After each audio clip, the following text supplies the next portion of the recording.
दोस्तों, कभी आपने देखा है कि एक चूहा कपड़े की अलमारी में घुस जाए तो सीधा बड़ा टुकड़ा नहीं काटता।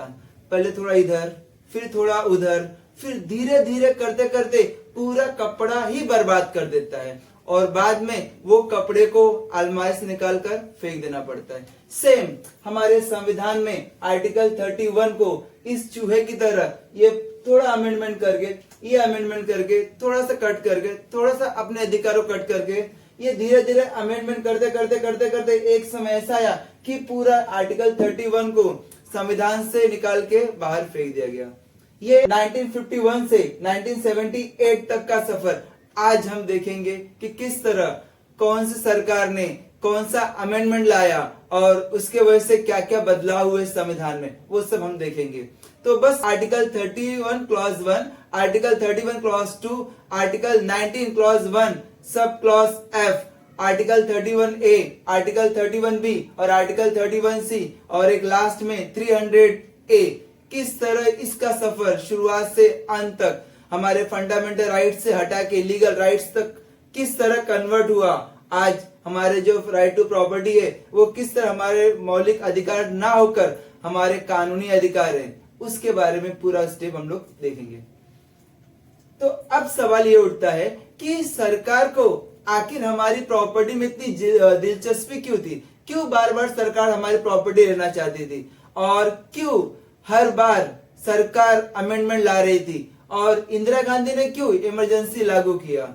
और इस सभी का सवालों का जवाब इस वीडियो में आपको देखने को मिलेगा। तो कहानी शुरू होती है जमींदारी सिस्टम से। सदियों पहले जमीन का असली मालिक राजा होता था। किसान खेती करता और अपनी जिंदगी चलाता था। बीच में जमींदार होते थे, लेकिन उस वक्त वो मालिक नहीं, सिर्फ लगान वसूलने वाले मध्यस्थ या मीडिएटर होते थे। वे आमतौर पर खेती का 1/3 या 25% के आसपास टैक्स के रूप में जमींदार को देते थे और वो जमींदार राजा को क्या करता था, अनाज या टैक्स के रूप में उसको रिटर्न करता था। लेकिन ज्यादातर समय में एक नियंत्रित और प्रणालीबद्ध व्यवस्था थी, एक सिस्टमैटिक व्यवस्था थी। किसान को अपनी खेती पर कंट्रोल था, नियंत्रण था और सभी जानते थे कि राजा को क्या देना है और क्या नहीं। फिर आया 1793 का परमानेंट सेटलमेंट यानी स्थायी बंदोबस्त। ब्रिटिशर्स के काल में ब्रिटिशर्स ने लाया 1793 में।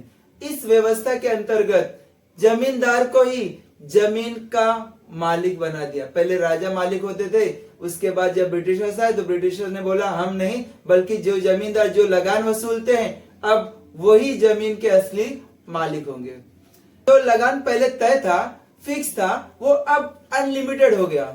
जमींदार जरूरत से ज्यादा लगान या टैक्स वसूलने लगे और यहीं से किसान की मुसीबत शुरू हुई।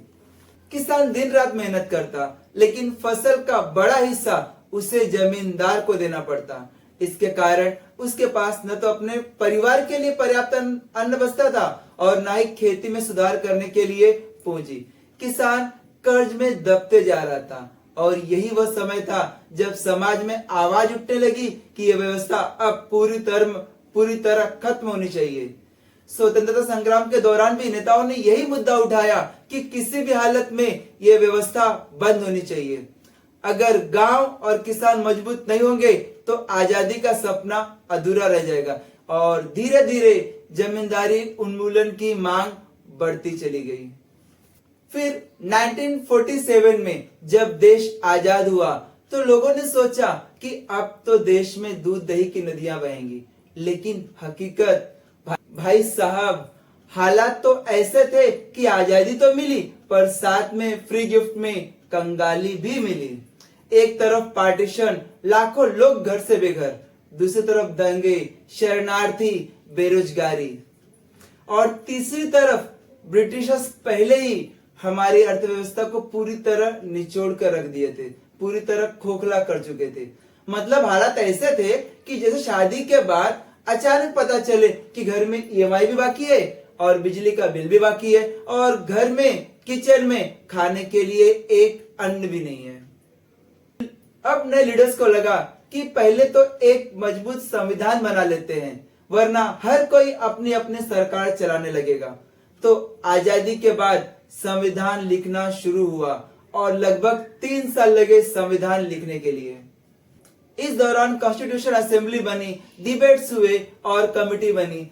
भारत के संविधान का पहला मसौदा, जिसे ड्राफ्ट या संविधान का ब्लूप्रिंट कहते हैं, उसे तैयार किया गया B.N. राव ने। लेकिन इस मसौदे को असली रूप दिया डॉक्टर भीमराव अंबेडकर जी ने। डॉक्टर भीमराव अंबेडकर सिर्फ एक नेता नहीं, बल्कि भारत के संविधान के शिल्पकार जाने जाते हैं। उन्होंने कोलंबिया यूनिवर्सिटी से इकोनॉमिक्स और पॉलिटिकल साइंस में गहरी पढ़ाई की। इसके बाद लंदन स्कूल्स ऑफ इकोनॉमिक्स से उन्होंने डॉक्टरेट की डिग्री ली और साथ ही ग्रेस इन लंदन से बैरिस्टर एट लॉ बने। वे लॉ और इकोनॉमिक्स में हाईली क्वालिफाइड थे और हर तरह की इनइक्वालिटी, कास्ट सिस्टम, एक्सप्लॉयटेशन उन्होंने खुद झेली थी। तब उन्हें मालूम था कि संविधान सिर्फ किताब नहीं, बल्कि एक ऐसा हथियार होना चाहिए जो हर नागरिक को बराबरी का हक दिलाए। इसी समझ और अनुभव के चलते संविधान सभा ने उन्हें ड्राफ्टिंग कमेटी का चेयरमैन बनाया। लगभग 3 साल तक संविधान सभा ने दिन रात मेहनत किया और हजारों सुझाव आए और उनमें से बेहतरीन को अपनाकर संविधान को आकार दिया। आखिरकार 26 नवंबर 1949 को संविधान पूरी तरह बनके तैयार हो गया और 26 जनवरी 1950 को पूरे देश में संविधान लागू हो गया। अब सरकार के पास प्रॉपर लीगल फ्रेमवर्क आ गया। Fundamental rights, DPSP, legislature, judiciary सब के सब सेट हो गए। तब जाकर नेहरू सरकार ने बोला, चलो अब जमींदारी हटाने का मिशन शुरू करते हैं, जिससे इनइक्वालिटी खत्म हो और गरीब किसान को अपनी जमीन का हक मिले। इसलिए लैंड रिफॉर्म और जमींदारी एबॉलिशन लॉ बनाए गए, कानून बनाए गए। जैसे ही कानून बना, जमींदार सीधा सुप्रीम कोर्ट पहुंचे और कहा कि यह कानून हमारे फंडामेंटल राइट्स के article 19 clause 1 sub clause F का वॉलेशन करता है और आर्टिकल 31 का भी ये वॉलेशन करता है और ये सरकार कानून बनाकर हमारी जमीन छीन रही है। ये मेरा डायरेक्टली फंडामेंटल राइट्स का पूरा वॉलेशन है। नेहरू सरकार ने कहा, अरे भाई, हम जमीन छीन नहीं रहे हैं, हम तो समाज में इक्वालिटी ला रहे हैं। देश का विकास करना है, उसके लिए डैम बनाना है, सड़क जरूरी है, इंडस्ट्री के लिए जमीन चाहिए और जो भूमिहीन किसान है उन्हें जमीन देकर हम उनका उत्थान करना चाहते हैं। जमींदारों का बयान आया, जो भी हो, हम जमीन के मालिक है और हमें जमीन रखने का पूरा अधिकार है। संविधान का फंडामेंटल राइट्स भी हमें यह अधिकार देता है संपत्ति रखने का, हर सिटीजन को प्रॉपर्टी रखने का अधिकार है। ये मेरे फंडामेंटल राइट्स है। अगर आप जमीन लेते हो तो आपको उसके बदले मुझे कंपनसेशन देना पड़ेगा, उचित मुआवजा देना पड़ेगा। और संविधान में साफ लिखा है कि हर सिटीजन को प्रॉपर्टी रखने का अधिकार है, article 19 clause 1 sub clause F। और आर्टिकल 31 क्लॉज 1 में भी लिखा है कि no person shall be deprived of his property save by authority of law. आसान शब्दों में, यानी अगर सरकार को आपकी जमीन चाहिए तो आपको उसके लिए पार्लियामेंट में या स्टेट लेजिस्लेचर से आपको कानून पास करना होगा। और दूसरी बात, आर्टिकल 31 क्लॉज 2 में यह भी लिखा है, the state can not take away compulsory acquire और possesses any person's property without giving compensation. इसका मतलब ये कहा गया, अगर सरकार पब्लिक पर्पस के लिए कोई प्रॉपर्टी लेती है तो उस केस में उसको उचित मुआवजा देना होगा। सरकार बोली, भाई इतने पैसे कहां से लाए, थोड़ा डिस्काउंट में चाहिए। जमींदारी बोले, नहीं, हमें पूरा का पूरा कंपनसेशन चाहिए, वरना हम जमीन नहीं देंगे।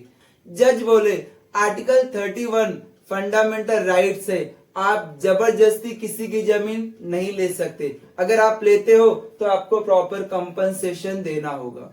सरकार का कहना था कि अगर जमीन नहीं मिली तो हम विकास कैसे करेंगे, और दूसरी बात, हमारे पास इतना पैसा नहीं है कि हम सबको बांटते फिरे। हमारे पास एक लिमिटेड है, एक बजट है, बजट से ज्यादा हम नहीं कर सकते।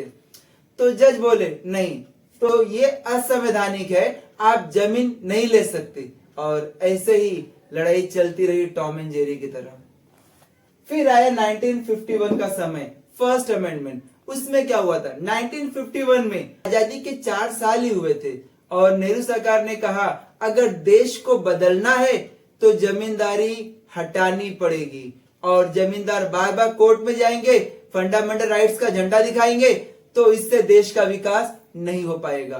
तो अब एक काम करते हैं, कुछ कानून को हम स्पेशल प्रोटेक्शन के रूप में देखते हैं, उसको कुछ प्रोटेक्शन देते हैं। शुरुआत के केस में आया 1951 फर्स्ट अमेंडमेंट, शंकरी प्रसाद केस, जिसमें फर्स्ट अमेंडमेंट 1951 में किया गया, जिसमें आर्टिकल 31A और आर्टिकल 31B को जोड़ा गया संविधान में। और यह था जमींदार को नेहरू जी का डबल डोज। आर्टिकल 31A में लिखा गया कि अगर सरकार जमीन सुधार करना चाहती है, जमींदारी सिस्टम खत्म करना चाहती है या एग्रीकल्चर से जुड़े कानून बनाएगी तो कोई भी इसे फंडामेंटल राइट्स आर्टिकल 14, आर्टिकल 19 या आर्टिकल 31 के नाम पर कोर्ट में चैलेंज नहीं कर सकती। सिंपल वर्ड में कहे तो आर्टिकल 31A किसानों का बॉडीगार्ड बन गया। अब सरकार को लगा कि आर्टिकल 31 तो अच्छा है, लेकिन पुरानी जमीन सुधार वाली लॉ जो कानून को बचाना भी है, तो उसके लिए सरकार ने लाया आर्टिकल 9 शेड्यूल। 1951 में 31A plus article 31B plus 9 schedule. इसका फंडा बड़ा मजेदार है। इसमें जो भी कानून 9 शेड्यूल में डाल दिया जाएगा वो कोर्ट प्रूफ हो जाएगा, मतलब कोर्ट उसका जुडिशियल रिव्यू नहीं कर सकता, कोर्ट उसको छू भी नहीं सकता और कोई भी अदालत उन्हें मौलिक अधिकार के उल्लंघन के आधार पर रद्द नहीं कर सकता। बोले तो न्यायालय उस कानून का जुडिशियल रिव्यू या न्यायिक समीक्षा नहीं कर पाएगा।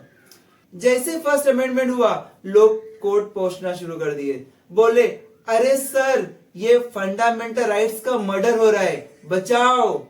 कोर्ट ने कहा रुको, शांत रहो, पार्लियामेंट फंडामेंटल राइट्स में बदलाव कर सकती है। इन शॉर्ट पार्लियामेंट को पहली बार कोर्ट से ग्रीन सिग्नल मिल चुका था फंडामेंटल राइट्स में बदलाव करने के लिए, वो 1951 में सज्जन सिंह केस में।